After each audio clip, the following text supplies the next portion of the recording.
Hey everyone, this is NASCAR driver Chad Fincham. I'm here today with one of my personal cars, a 2003 Mustang Cobra, also known as the Terminator Cobra.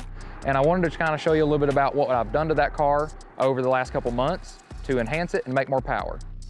We added a 3.2 liter Kenne Bell Supercharger, which in my opinion is the best superchargers on the market. We paired that with one of their dual 75mm throttle bodies and their Mammoth intake kit.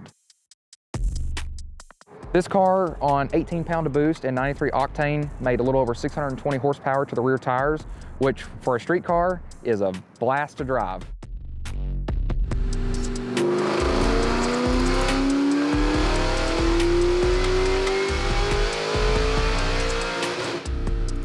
This supercharger has the capabilities of getting turned up to about 26 pounds of boost and making a whole lot more power, but with that, you'd have to pair it with race gas, and for our goals for this car was to be a street car to where we could drive anywhere in the country with the top up, top down, go on vacation with, and make over 600 horsepower. We're having a ball with this car. Thanks to Kenne Bell for sending us this kit and letting us show it off.